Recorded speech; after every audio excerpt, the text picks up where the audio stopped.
Guys, welcome to my channel. তো again অনেক দিন পর আমি ভিডিও করছি, কারণ আমি অনেক দিন পর মানে সময় করে একটা বড় ট্রিপে বেরিয়েছি। তো অ্যাজ ইউজুয়াল আমার সাথে আছে আমার ফিয়ান্সে আর ওর ফ্যামিলি। সো যেহেতু অনেক এখন আমি আছি এনজেপি বন্দে ভারত এক্সপ্রেসে। তো এখন বাজে 5:55, জাস্ট আমার ট্রেন চলতে শুরু করেছে, সেটা তোমরা দেখতেই পাচ্ছ। জাস্ট হাওড়া ক্রস করে যাচ্ছি। তো আমার যে আজকের মানে ডেস্টিনেশন বা লোকেশন সেটা এনজেপি, সেটা সবারই তোমাদের জানা। তো যেহেতু রাত্রে আমি ঘুমোইনি, আমি পুরোটাই এখানে আমার ভোরবেলা উঠে আসাটা একটা বড়ই আমার কাছে চাপের বিষয়, তাই আমি রাতে এখানে স্টে করেছিলাম হাওড়াতে লঞ্চে। তো kind of tired, but train চলা শুরু করছে, তার সাথে আমি খুবই এক্সাইটেড, কারণ আমি প্রায় 4 বছর পর অমরনাথ ট্রিপ করে আসার পর এখন হিল স্টেশনে যাচ্ছি। আর আমি দার্জিলিংয়ে অনেক ছোটোবেলায় গিয়েছিলাম। তো তারপরে আমার মানে এখন অনেক দিন পর আমি যাচ্ছি দার্জিলিং, তার সাথে অফবিট কিছু কিছু জায়গা আছে, সেটা তোমরা ভিডিওতে দেখতেই পাবে যে আমি কোথায় যাচ্ছি, কী করছি, অ্যান্ড কী কী প্যাকেজ ছিল আমার, এই প্যাকেজটা পুরো কী রকম প্ল্যান আছে, অ্যান্ড কী কস্ট পড়লো, সেটা আমি সবই তোমাদেরকে ডিটেলসে জানাবো, সেটা তোমরা দেখতেই পাবে। তো অনেক দিন পর যেহেতু ভিডিও করছি, তো সবাই একটু ভালোবাসা দেখিও, কমেন্ট করো অ্যান্ড লাইক করো, সাবস্ক্রাইব করো, আর ভিডিওটা মাস্ট দেখো পুরোটা, অ্যান্ড সঙ্গে সাথে থাকো। আর অবশ্যই ভুলো না যে কেমন লাগলো ভিডিওটা। তো কিছুক্ষণের মধ্যে চলে এসেছিল গরম গরম চা, সাথে বিস্কিট, জল অ্যান্ড পেপার্স। আর ইতিমধ্যে বাইরে শুরু হয়ে গিয়েছিল ঝমঝমে বৃষ্টি। যেহেতু ওয়েদারে বলা হয়েছিল বৃষ্টি হবে, তাই আমাদের চিন্তা হচ্ছিল যে ওখানে ঠিক কীরকম ওয়েদারটা আমরা পাবো। আর এসব ভাবতে ভাবতেই সঙ্গে সঙ্গে এসে গিয়েছিল আমাদের ব্রেকফাস্ট। তো চলো ব্রেকফাস্টটা করে নেওয়া যাক।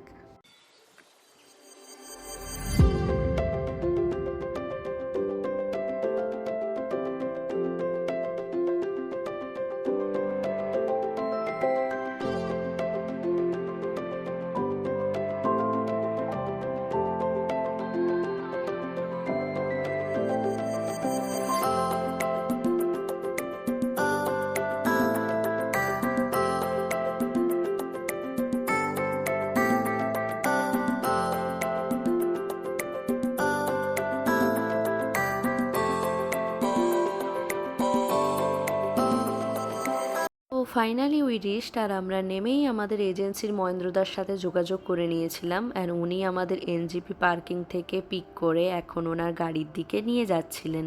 আর আজকে এখানে হয়েছিল অনেক বৃষ্টি ঠিকই, কিন্তু তাও ওয়েদার ছিল যথেষ্ট গরম অ্যান্ড সানি। আর আজকে আমাদের ফার্স্ট দিনের ডেস্টিনেশন ছিল কার্শিয়াং চিমনি। আর যাওয়ার পথে যেহেতু আমাদের অনেকগুলো ভিউ পয়েন্ট কভার করার ছিল, তাই আমরা বেশি দেরি না করেই ঝটপট করে গাড়িতে উঠে পড়ি।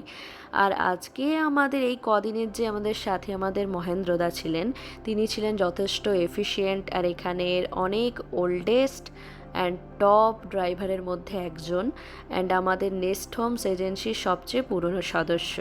তো দুপাশে চা বাগান ফেলে আমরা এখন আমাদের গন্তব্যের উদ্দেশ্যে রওনা দিয়েছিলাম। তো চলুন এই সেই মনোমুগ্ধকর রোহিণী রোড ধরে আমাদের এই সমতল থেকে পাহাড়ে ওঠার রোমাঞ্চকর দৃশ্যটা অনুভব করি।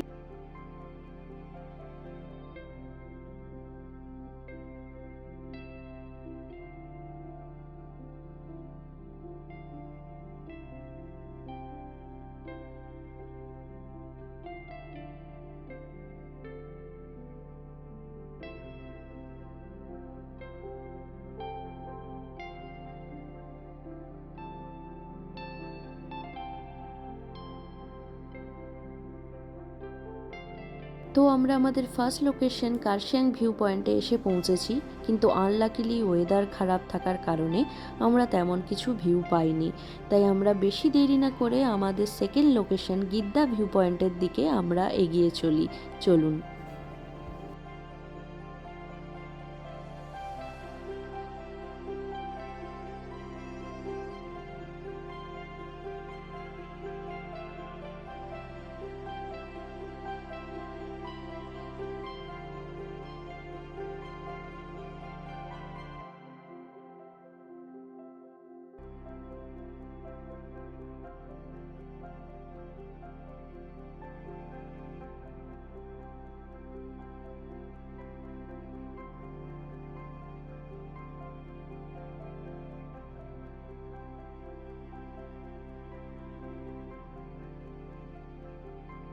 তো লাকিলি আমাদের সেকেন্ড ভিউ পয়েন্টের ওয়েদার ভালো থাকার জন্য আমাদের গিদ্দা ভিউ পয়েন্টের ভিউটা ঠিক এতটাই অভাবনীয় সুন্দর লেগেছিল যে আমাদের পাহাড় দেখার ইচ্ছেকে আরও 10 গুণ বাড়িয়ে দিয়েছিল।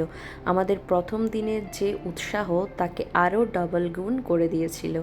তো আপনারা দেখতেই পাচ্ছেন জায়গাটা এতটাই সুন্দর যে মনোমুগ্ধকর, যে আমাদের একটা স্বর্গীয় অনুভূতি দিচ্ছিল।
আমাদের থার্ড লোকেশন হলো কার্শিয়াংয়ের এক অন্যতম ভিউ পয়েন্টের মধ্যে একটি হনুমান স্ট্যাচু। এখানে 40 ফুটের হনুমানজি স্ট্যাচু আর তার মন্দির বর্তমান, আর তার সাথে কার্শিয়াংয়ের শহরটি আর তার সাথে ক্যাসেলটন চা বাগানের মাঝেই রাস্তা এক আলাদাই ক্যানভাসে ছবির মতো আমাদের সামনে ফুটে উঠেছিল। তো আপনারা দেখতেই পাচ্ছেন এই সানসেটের এই রোদের আলোতে এই শহরটি কতটা সুন্দর আর চারিদিকে চা বাগানটা কতটা মনোরম লাগছিল।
ডে ওয়ানের এটাই হলো লাস্ট সেই লোকেশন, সেই বিখ্যাত লোকেশন ডাউহিলের পাইন ফরেস্ট, যেখানে সম্বন্ধে আমরা কম বেশি ইউটিউব, ফেসবুক বা ইনস্টাগ্রামে নানা গা ছমছমে করা ভিডিও বা ডকুমেন্টারি দেখে এসেছি।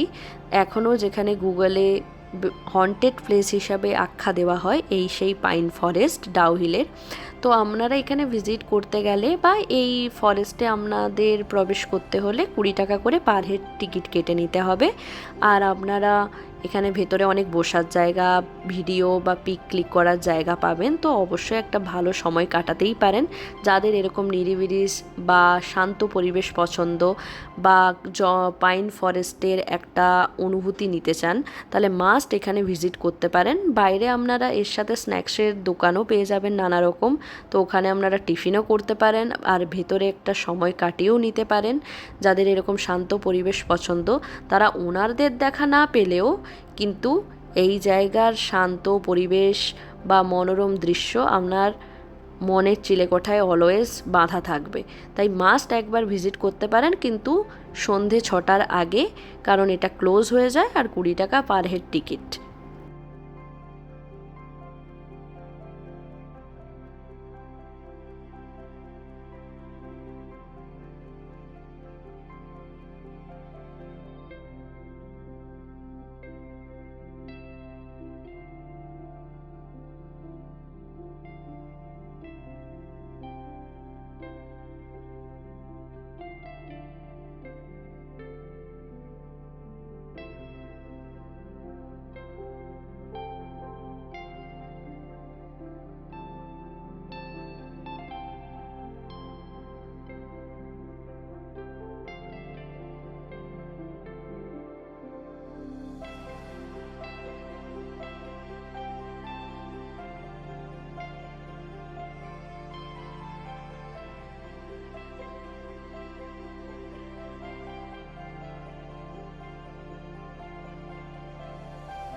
রিচড। আমরা আমাদের হোমস্টের লোকেশনে রিচ করে গেছি, আর আমার হোমস্টের পাশের ভিউটা ঠিক খানিকটা এরকম, যেহেতু এখন ইভিনিং অ্যান্ড পুরো ক্লাউডি ওয়েদার হয়ে গেছে, তাই স্পষ্টভাবে তো দেখা যাচ্ছে না। আর বাকি হোমস্টেটা কেমন আর কীরকম সবই তোমাদের দেখাচ্ছি, ভিডিওটা দেখো।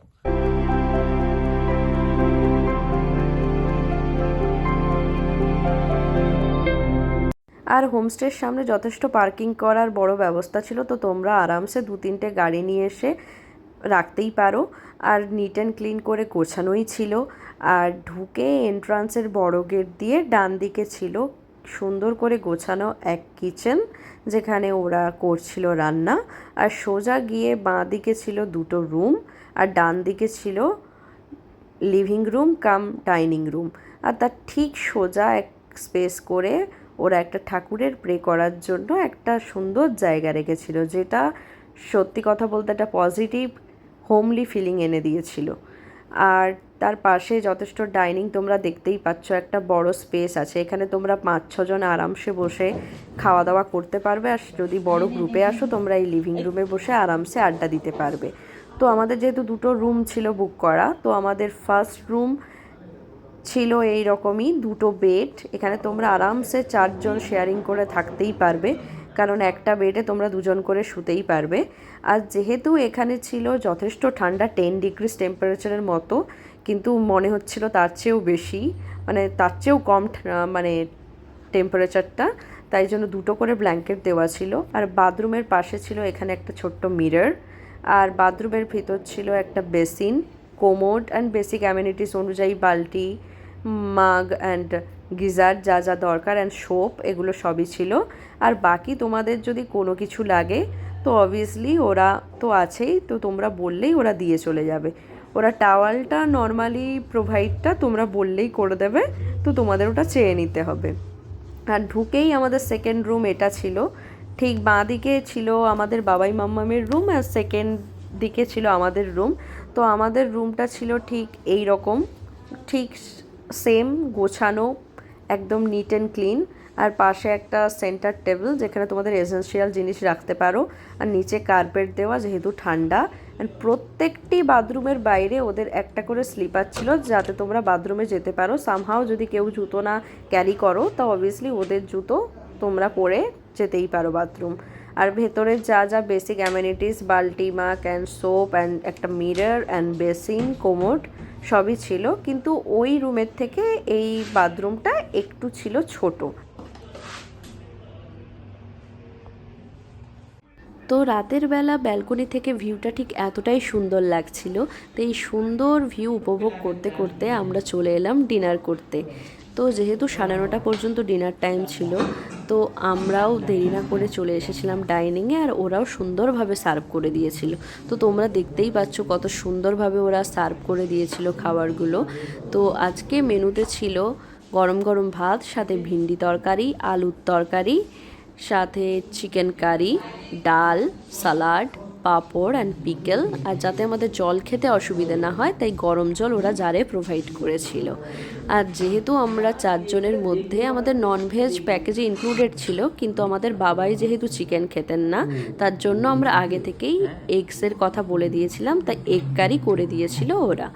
তো এবার সব খাবারই তোমরা দেখছো কি সুন্দর হোমলি অ্যান্ড স্বাস্থ্যকর বাড়ির খাবার, তাই শরীর খারাপ হওয়ার কোনো চান্সেস নেই। আর যথেষ্ট ভালোবেসে ওরা পরিবেশন করেছিল। তো চলো আমরা ডিনারটা সেরে নিই। গাইস, তো আজকের ভিডিওটা ঠিক এতটাই। তো ডে 2 এর video as soon as possible আসবে। তো আজকে আমরা অনেকগুলো সাইট সিন কমপ্লিট করেছি। আর যেহেতু আজকে পুরো দিনটাই জার্নি ছিল, আর পরশু দিন অ্যাজ মেনশন ঘুম ভালো হয়নি, তো আমরা এখন সবাই খুব ক্লান্ত। তাড়াতাড়ি আমাদের ডিনারও কমপ্লিট হয়ে গেছে, তো এবার আমরা ঘুমোতে যাচ্ছি। তো আজকে এতটা ভিডিও দেখার জন্য অনেক thanks, and love, comment, share, আর if you want so subscribe.